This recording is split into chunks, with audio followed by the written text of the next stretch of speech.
So hello friends, welcome to online Guruji classes. तो आज का लेक्चर हम लोग शुरू करते हैं अपना रेस्पिरेशन, उसका पार्ट 2। तो उससे पहले आप लोगों को पता ही है कि आपने क्या करना है। अगर आप लोगों ने मॉक टेस्ट करने रेलवे, एसएससी और बैंकिंग किए तो इस लेक्चर के डिस्क्रिप्शन को आप चेक करें, वहाँ पर आपको एक लिंक मिलेगा। अगर डिस्क्रिप्शन में लिंक नहीं हुआ तो सबसे टॉप कमेंट जो हमारा होगा, पिंड कमेंट ऑनलाइन गुरुजी का, उस पर आप लिंक को ढूंढ सकते हैं। तो फ्रेंड्स, इससे पहले मैंने रेस्पिरेशन का पार्ट 1 लेक्चर मैंने आपको बताया था, जिसमें मैंने जो हमारी लंग्स है और जो हमारा अपर रेस्पिरेटरी ट्रैक्ट है उसके एनाटॉमी के बारे में मैंने आपको एक जनरल ओवरव्यू दिया था।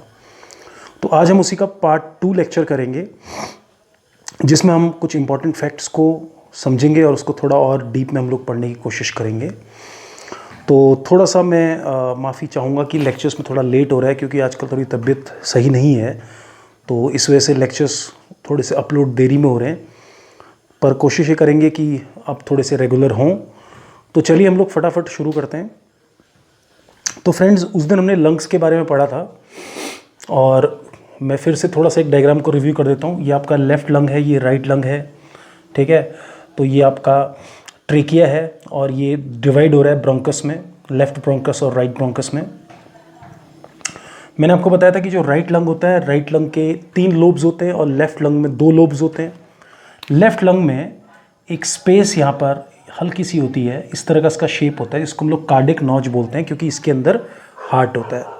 क्लियर? तो देखिए, ये जो आपका ट्रेकिया है, जहाँ से ये लेफ्ट मेन ब्रोंकस और राइट मेन ब्रोंकस में डिवाइड होता है, उस प्लेस को हम लोग कैरिना बोलते हैं। तो ध्यान रखना, ये एग्जाम में पूछा जाता है कि जो लेफ्ट मेन ब्रोंकस है और राइट मेन ब्रोंकस है, वो ट्रेकिया से जिस पार्ट से डिवाइड होते हैं उसको क्या बोलते हैं, तो उसको हम लोग कैरिना बोलते हैं। अच्छा, इसके बीच में 2 लंग्स के बीच में जो स्पेस होता है, ये तो मैंने डायग्राम में थोड़ा बड़ा बना दिया, लेकिन थोड़ा कम स्पेस होता है। उस स्पेस को हम लोग मेडिस्टेटिनम बोलते हैं। यानी कि इस स्पेस के अंदर हार्ट रहता है, तब जाके इसको मेडिस्टेटिनम बोलते हैं। इसको भी आप जरूर याद रखिए, ये भी आपके लिए इंपॉर्टेंट है। उसके बाद मैंने आपको बताया था कि राइट लंग में जो राइट मेन ब्रोंकस है वो डायरेक्टली एंटर करता है, और लेफ्ट लंग में थोड़ा सा वो उसकी लेंथ ज़्यादा होती है और डायरेक्टली एंटर नहीं करता है। तो इसीलिए जो लेफ्ट ब्रोंकस है आपका, उसकी जो साइज़ होता है वो 5 सेंटीमीटर होता है। आप ये देख सकते हैं, थोड़ा सा लंबा है, तो इसका साइज़ है 5 सेंटीमीटर और इसका है आपका 2.5 सेंटीमीटर। क्लियर? अब यहाँ पर 2 लोब होते हैं। तो देखिए, ये जो लेफ्ट ब्रोंकस है इसको प्राइमरी ब्रोंकस बोलते हैं। इसके बाद ये डिवाइड होता है सेकेंडरी ब्रोंकस में, ठीक है। तो इसको हम लोग अभी और डिटेल में समझेंगे। तो इसके 2 मेन पार्ट होते हैं सेकेंडरी ब्रोंकस के। एक आपका ये वाले लोब में जाता है, यानी कि एंटीरियर लोब, और ये आपका होता है सुपीरियर लोब। यहाँ पर यही जो सेकेंडरी ब्रोंकस होगा वो 3 मतलब जो यहाँ का जो राइट प्राइमरी ब्रोंकस है वो 3 सेकेंडरी ब्रोंकस में डिवाइड होगा, जिसमें कि जो एंटीरियर लोब है सबसे ऊपर वाला, उसमें एक जाएगा, दूसरा वाला मिडिल लोब में, और तीसरा वाला superior, this is superior lobe, this is middle lobe and this is anterior lobe. तो ये तीनों लोब में एक एक आपका जो सेकेंडरी ब्रोंकस है वो जाएगा। अभी इसको हम लोग डिटेल में पढ़ेंगे।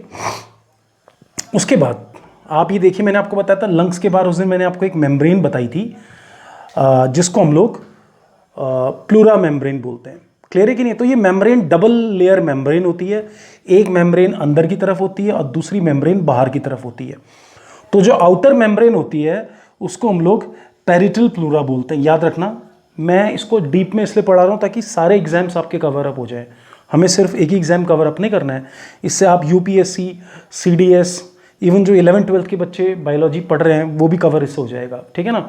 तो सीडीएस, असिस्टेंट कमांडेंट, एसएससी में, क्योंकि बायोलॉजी के काफ़ी डीप क्वेश्चन पूछे आते हैं, तो इसलिए मैं पूरा लेके चल रहा हूँ, इसलिए डिटेल में लेके चल रहा हूँ, ठीक है ना। बाकी जो आरआरबी एनटीपीसी वाले बच्चे हैं उनके लिए इतना डिटेल में नहीं आएगा, लेकिन जब आप पढ़ रहे हैं तो पूरा ढंग से इसको सीख लें। तो जो आउटर इसकी लेयर होती है, जो मैंने ये बाहर की लेयर बनाई है, इसको हम लोग बोलते हैं पेरिटल प्लूरा। ये थोड़ी सेंसिटिव होती है। सेंसिटिव मतलब अगर इसमें इन्फ्लेमेशन हो जाए, सूजन आ जाए, तो पेनफुल होती है वो कंडीशन। क्लियर? और उसकी जो अंदर वाली जो लेयर होती है उसको हम लोग विसेरल प्लूरा बोलते हैं, यानी कि इनर प्लूरा बोलते हैं। ये बिल्कुल भी सेंसिटिव नहीं होती है और ये लंग से चिपकी हुई होती है, ठीक है ना। आउटर प्लूरा आपकी जो थोराइक कैविटी होती है, आपकी थोराइक कैविटी का मतलब जो रिब्स और लंग्स के बीच में जो स्पेस होता है, ये वहाँ पर चिपकी होती है। अब इसके बीच में एक स्पेस होता है जिसको हम लोग प्लूरल कैविटी बोलते हैं। ये जो मिडिल वाला जो स्पेस है, this is known as pleural cavity, जिसकी जो थिकनेस होती है वो 0.2 मिलीमीटर होती है। और ये जो प्लूरल कैविटी है वो मूवमेंट का काम करती है, यानी कि it helps in the movement of lungs. क्योंकि जब आप इंस्पिरेशन यानी कि सांस अंदर लेते हैं तो लंग्स आपके एक्सपैंड होते हैं, कॉन्ट्रैक्ट होते हैं, तो वहाँ पर ये मूवमेंट का काम करता है, एक तरह के शॉक एब्जॉर्बर का काम करता है। तो इसके बीच में हम लोग इसको बोलते हैं प्लूरल कैविटी, जिसकी लेंथ होती है 0.02 मिलीमीटर। क्लियर? अच्छा, थोड़ा सा और डीप में जाएंगे तो प्लूरल फ्लूइड जो होता है इसके अंदर आपका, इसके अंदर एक प्लूरल फ्लूइड होता है, ठीक है ना। अभी हम आगे पढ़ाएंगे इस प्लूरल फ्लूइड में अगर इन्फेक्शन हो जाए या उसमें एक्सेस फ्लूइड हो जाए, जिसको हम लोग पानी भरना भी बोलते हैं कई केस में, बहुत सिंपल भाषा में, तो उसको प्लूरेसी बोलते हैं हम लोग। क्या बोलते हैं? प्लूरेसी बोलते हैं। तो वो भी आपके लिए जानने की जरूरत नहीं है। और एडवांस कॉन्सेप्ट ये है कि प्लूरल फ्लूइड का जो प्रेशर होता है वो नेगेटिव प्रेशर होता है। क्लियर है कि नहीं है? नेगेटिव प्रेशर का मतलब क्या होगा? लो प्रेशर इसमें होता है। तो इस बात को भी आप याद रखिए। इसका मैं डिटेल में नहीं जाऊंगा कि नेगेटिव प्रेशर क्यों होता है, क्योंकि फिर वो नीट वगैरह के एग्जाम्स में पूछा जाता है। इतना आपको जानने की जरूरत नहीं है, लेकिन वो कभी पूछ सकता है एग्जाम में, सिंपल। तो नेगेटिव प्रेशर होता है, यानी कि इसके अंदर लो प्रेशर होता है, ठीक है ना। तो नेगेटिव प्रेशर आपकी प्लूरल फ्लूइड के अंदर होता है, ठीक है ना। यहाँ तक आपको बात समझ में आ गई होगी। अब देखिए कुछ इंपॉर्टेंट फैक्ट्स को देख लीजिए। जो लंग्स होते हैं उनका कलर पिंकिश से स्लेट ग्रे कलर का लंग होता है। क्लियर है? एवरेज साइज का जो होता है लंग वो 24 सेंटीमीटर होता है, लेकिन जब टोटल लंग कैपेसिटी यानी कि आप पूरा फोर्सफुल ब्रीदिंग करते हैं तो 27 सेंटीमीटर तक एवरेज लंग का साइज होता है। वेट जो होता है अडल्ट में, राइट लंग का वेट, राइट लंग चौड़ा होता है, हैवी होता है, तो 450 ग्राम होगा, और लेफ्ट लंग आपका 400 ग्राम का होता है। उसके बाद आप याद रखिए जो मैन के जो लंग होते हैं, पुरुष के जो फेफड़े होते हैं, वो ज़्यादा एयर होल्ड करते हैं। ये पूछा जा सकता है कभी क्वेश्चन में या स्टेटमेंट बना के, जैसे कंसिडर द फॉलोइंग स्टेटमेंट। पहला स्टेटमेंट आ जाएगा कि man lungs hold more air than women, तो वो स्टेटमेंट बिल्कुल सही होगा। तो अभी मैं बताऊंगा इसमें जो मैन के लंग होते हैं वो रेस्टिंग फेज में, जब आप फोर्सफुली ब्रीदिंग नहीं करते हो, तो 750 सीसी सेंटीमीटर क्यूब ये एयर को होल्ड कर सकते हैं, और वही फीमेल के 285 से 393 एवरेज इनको होल्ड करते हैं, ठीक है। हम लोग अपनी जो टोटल लंग कैपेसिटी होती है उसका केवल 70% ही यूटिलाइज कर सकते हैं। 100% लंग कैपेसिटी कभी कोई भी यूटिलाइज नहीं करता है। और जो एक अडल्ट होता है वो दिन में 15 से 20 बार 1 मिनट में, यानी कि 15 to 20 टाइम्स पर मिनट अडल्ट की ब्रीदिंग होती है, जो कि पूरी तरह से डे में 20,000 पर डे तक पहुंच जाती है। उसी तरह से बेबीज आप देखिए, ये भी बहुत अच्छा क्वेश्चन है कि जो छोटे बच्चे होते हैं वो ज़्यादा तेज उनकी सांस, क्योंकि लंग्स की कैपेसिटी कम होती है तो वो ब्रीथ तेज करते हैं, यानी कि उनकी फास्टर ब्रीदिंग होती है, और वो बिल्कुल आप देखिए 40 टाइम्स पर मिनट बेबीज की ब्रीदिंग होती है। तो ये कुछ इंपॉर्टेंट फैक्ट्स यहाँ से हैं। तो क्वेश्चन क्या पूछ सकता है वो आपसे? ये पूछ सकता है कि ब्रोंकस जुड़ा कहाँ पे होता है, उसको कैरिना बोलते हैं। प्लूरल कैविटी, आउटर प्लूरा यानी कि पेरिटल प्लूरा, विसरल प्लूरा, और ये कुछ इंपॉर्टेंट फैक्ट्स हैं जिनका आप स्क्रीनशॉट ले लीजिए, वो आपसे एग्जाम में पूछ सकता है, ठीक है। उसके बाद आप देखिए ये आपका ट्रेकिया है, ये राइट प्राइमरी ब्रोंकस और लेफ्ट प्राइमरी ब्रोंकस में डिवाइड होता है। तो लेफ्ट लंग में 2 लोब्स होते हैं। ये क्वेश्चन बहुत आता है एग्जाम में कि हमारी लंग्स में टोटल कितने लोब्स हैं, तो टोटल 5 होंगे, 3 + 2। तो यहाँ पर 2 सेकेंडरी ब्रोंकाई होते हैं, यानी कि ब्रोंकस होते हैं, और यहाँ पर 3 सेकेंडरी ब्रोंकस होते हैं। तो अभी हम लोग इस लेक्चर के अगले पार्ट में ब्रोंकस के बारे में, ठीक है ना, ब्रोंकियोल्स के बारे में, एल्विलाई के बारे में और भी डिटेल में पढ़ेंगे, इसका डायग्राम बनाएंगे। तो आई होप आपको यहाँ तक इंपॉर्टेंट फैक्ट समझ में आ गए होंगे। इसके बाद हम लोग इसमें टाइडल वॉल्यूम, रेजिडुअल वॉल्यूम, ये सब पढ़ेंगे। पिछली बार मैं देख रहा था कुछ स्टूडेंट्स ने कमेंट में ये क्वेश्चन किया हुआ था कि सर हमें टाइडल वॉल्यूम समझ में नहीं आया। तो टाइडल वॉल्यूम तो मैंने पढ़ाया ही नहीं, ठीक है, वो तो मैंने जस्ट इंट्रोडक्शन दिया था। आज हम उसको और डिटेल में ले जाएंगे। तो अब हम लोग, मैं थोड़ा सा बोर्ड को मिटाता हूँ, और इसके बाद हम लोग इस लेक्चर के अगले पार्ट की तरफ बढ़ते हैं।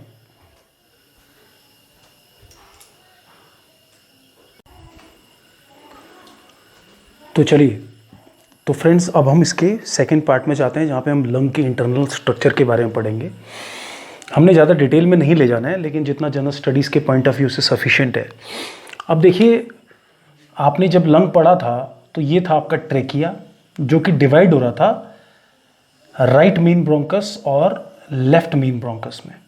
क्लियर? जो ट्रेकिया होता है इसके अंदर कार्टिलियनस रिंग्स होते हैं, यानी कि it is not a bone but it is hard like a bone, but little bit you can say, जैसे बोन आपकी क्या होती है, बोन बहुत हार्ड होती है, हार्ड के साथ साथ ब्रिटल भी होती है, टूट भी जाती है, ठीक है ना, क्योंकि उसकी डेंसिटी ज़्यादा होती है। जो कार्टिलेज होता है, कार्टिलेज इज सॉफ्ट, थोड़ा सॉफ्ट होता है लेकिन वो स्ट्रक्चर प्रोवाइड करता है। तो शी शेप्ड, जैसे ये सी होता है इस तरह से, शी शेप्ड के कार्टिजिनियस रिंग्स होते हैं आपके ट्रेकिया के ऊपर, और उसके अंदर क्या होता है, they have mucus secreting cells. अब वो थोड़ा हम डिटेल में जाएंगे तो एपिथेलियम उसको बोलते हैं, पर हम लोग यहाँ पर सिर्फ म्यूकस सीक्रेटिंग पढ़ेंगे ताकि वो ट्रेकिया के अंदर जो एयर जाए तो वो उसके अंदर जो भी वायरस बैक्टीरिया वगैरह है वो ट्रैप हो जाए, ठीक है, मॉइस्ट रहे एयर, इसीलिए उनके अंदर से म्यूकस सीक्रेट होता है। अब देखिए सबसे पहले ये हो गया primary bronchus. Primary bronchus divide होता है आपका सेकेंडरी ब्रोंकस में। ये बिल्कुल वैसा ही है जैसे आपने पेड़ देखा होगा, और पेड़ के अंदर पेड़ का स्टेम होता है, स्टेम फिर ब्रांचेस में डिवाइड होती है, मेन ब्रांच, और मेन ब्रांच के बाद छोटी छोटी ब्रांच, और उसके बाद जाके फ्रूट्स लगते हैं। बिल्कुल उसी एनालॉजी पे आपने चल रहे हैं। प्राइमरी ब्रोंकस सेकेंडरी ब्रोंकस में डिवाइड होगा, तो मैंने एक सेकेंडरी ब्रोंकस को पकड़ लिया, ठीक है ना। अब ये छोटे होते रहते हैं साइज में, जब ब्रोंकस जब डिवाइड होता है आपका सेकेंडरी ब्रोंकस, क्लियर, उसके बाद सेकेंडरी ब्रोंकस के बाद यहां पर इनको हम लोग टर्मिनल ब्रोंकस बोलेंगे, क्लियर।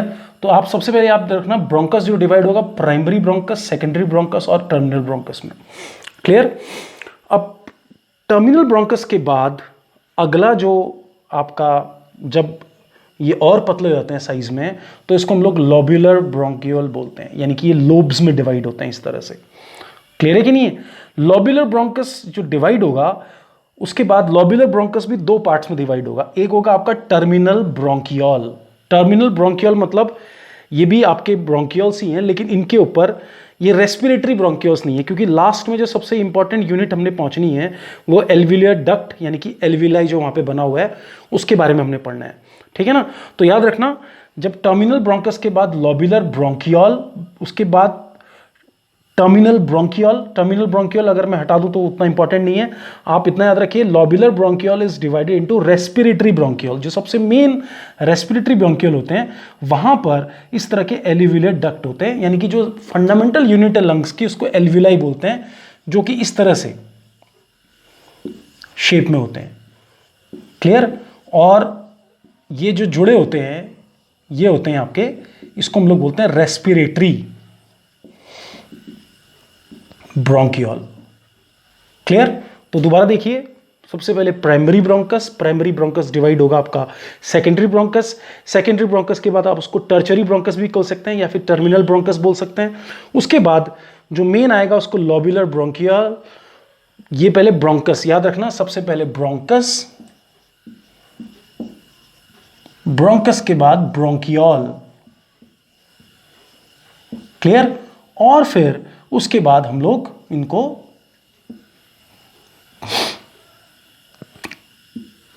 एल्विलाई में डिवाइड करते हैं, ठीक है ना। तो इतना डिटेल में जानने की जरूरत नहीं है, लेकिन फिर भी इंपॉर्टेंट है, आप नॉलेज के लिए उसको रख सकते हैं।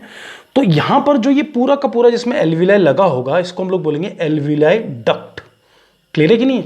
एल्विलाई डक्ट से सारे के सारे एल्विलाई अटैच्ड होते हैं। अब यही एल्विलाई जो है जहां पर रियल गैसियस एक्सचेंज होता है, तो उसको दोबारा देख लीजिए, प्राइमरी ब्रोंकस, सेकेंडरी ब्रोंकस, उसके बाद टर्चरी ब्रोंकस या टर्मिनल ब्रोंकस, उसके बाद लोब्यूलर ब्रोंकियल, वो और फर्दर डिवाइड होंगे। यहाँ पे मैंने एक ही बनाया है, पर बहुत सारे लोब्यूलर ब्रोंकियल्स में डिवाइड होते हैं।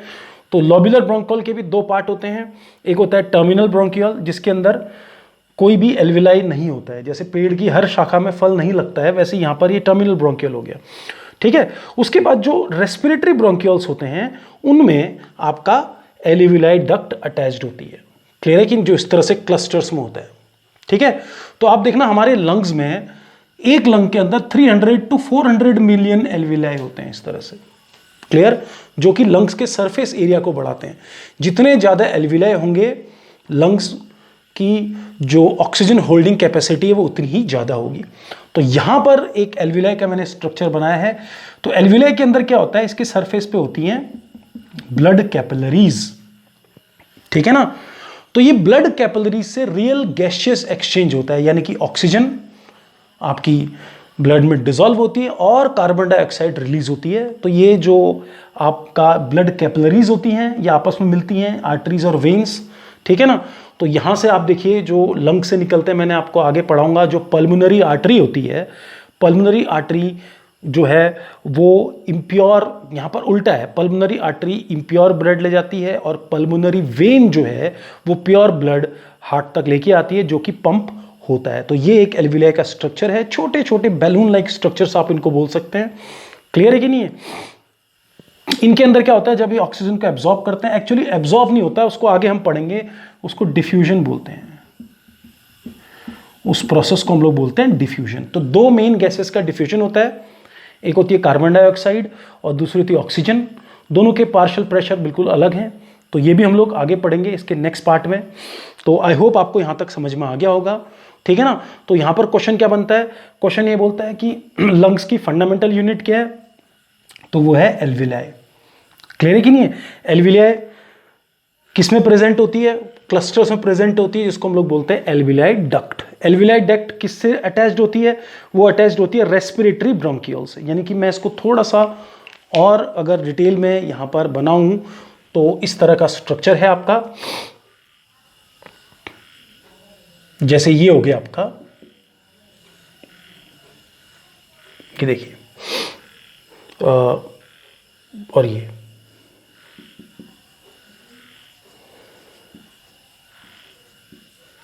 ठीक है ना। तो जो टर्चरी आपका ब्रोंकस था, यानी कि जो टर्मिनस ब्रोंकस था, उससे डिवाइड होके ये बना लोब्यूलर ब्रोंकियोल। तो लोब्यूलर ब्रोंकियोल एक टर्मिनल ब्रोंकस में डिवाइड होगा, यानी कि ये फर्दर और डिवाइड होगा आगे, लेकिन इसी से निकलेगा रेस्पिरेटरी ब्रोंकियोल,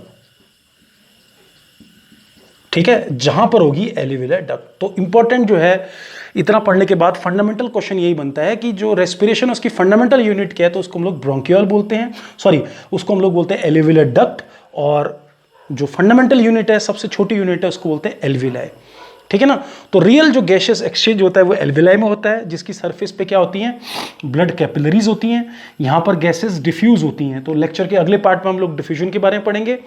और ये लोग क्या करते हैं, दे सिक्रीट लाइपोप्रोटीन, यानी कि जब इनके अंदर एयर आती है तो ये कोलैप्स ना हो जाए, इसकी वजह से इसके अंदर होता है लाइपोप्रोटीन। क्लियर है कि नहीं है? तो एल्वियोलाई फ्लूइड भी होता है इनके अंदर। तो आगे जब हम लोग डिजीजेस पढ़ेंगे तो निमोनिया जो होता है वो किस वजह से निमोनिया होता है वो हम पढ़ेंगे, क्योंकि ये ब्लड कैपिलरीज जो सरफेस पे होती हैं इनमें ऑक्सीजन का इंटेक होता है और कार्बन डाइऑक्साइड का यहाँ पर मतलब कार्बन डाइऑक्साइड बाहर जाती है, यानी कि इसमें से एब्जॉर्ब होती है, तो वो ब्रीदिंग के थ्रू बाहर आ जाती है कार्बन डाइऑक्साइड। तो निमोनिया जो हम पढ़ेंगे आगे, सब इसी का खेल है पूरा का पूरा। तो ये हमारा पार्ट 2 वाला लेक्चर पूरा हो गया। आप लोग जो भी कंपटीशन की तैयारी कर रहे हैं उनको इतना डिटेल में जाने की जरूरत नहीं है, लेकिन फिर भी इतना आपको पता होना चाहिए कि प्राइमरी ब्रोंकस सेकेंडरी ब्रोंकस में डिवाइड होता है। सेकेंडरी ब्रोंकस आपका टर्मिनल ब्रोंकस यानी कि टर्चरी ब्रोंकस में डिवाइड होता है। टर्मिनल ब्रोंकस आपका लोब्यूलर ब्रोंकियल में डिवाइड होता है। लोब्यूलर ब्रोंकियल डिवाइड होते हैं टर्मिनल ब्रोंकियल में, और उसके बाद रेस्पिरेटरी ब्रोंकियल, और उसके बाद एल्वियोलर डक्ट, और फंडामेंटल यूनिट होती है एल्वियोलाई। तो यहां तक सबको याद होना चाहिए। तो मैं इसका एक छोटा सा एक रिप्रेजेंटेशन बना देता हूं। आई होप आपने यहां तक नोट कर लिया होगा। अब आप देखिए, सिंपल जो कंपटीशन के लिए हमें इतना घुमा फिरा के पढ़ने की जरूरत नहीं है। आप सिंपल ये देखिए, जैसे सबसे पहले पार्ट आएगा ब्रोंकस का और दूसरा आएगा ब्रोंकियोल। तो ब्रोंकस सबसे पहले जाएगा प्राइमरी, फिर उसके बाद सेकेंडरी, और उसके बाद टर्चरी या टर्मिनल।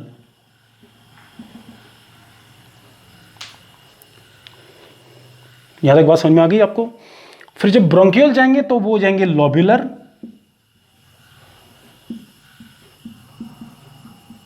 ठीक है। लोब्यूलर ब्रोंकियल दो पार्ट्स में डिवाइड होगा, एक होगा टर्मिनल और एक होगा रेस्पिरेटरी। क्लियर? तो ये रेस्पिरेटरी जो ब्रोंकियल है वहां पर आपके एल्वियोलर डक्ट होंगे, यानी कि फंडामेंटल यूनिट जो एल्वियोलाई है वो यहाँ पर होगी। तो इतना आपको याद रखना है, ठीक है ना। तो प्राइमरी ब्रोंकस मैंने आपको बताया कैरिना से वो डिवाइड होता है, दो मतलब जो ट्रेकिया है वो डिवाइड होता है। तो सेकेंडरी ब्रोंकस आप याद रखना, लेफ्ट लंग में 2 होंगे, राइट में 3 होंगे, उसके बाद वो फर्दर डिवाइड होते रहेंगे और टर्मिनल के बाद हो जाएगा ब्रोंकियोल, ठीक है ना।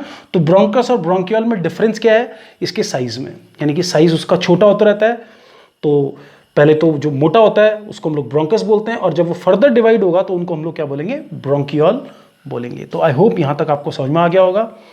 तो ये था हमारा इसका लेक्चर 2। अब हमारा जो लेक्चर 3 है वो स्टूडेंट्स आप पहले से सुन लीजिए, क्योंकि बहुत सारे स्टूडेंट कमेंट ये कर रहे हैं कि सर हमें टाइडल वॉल्यूम समझ में नहीं आया।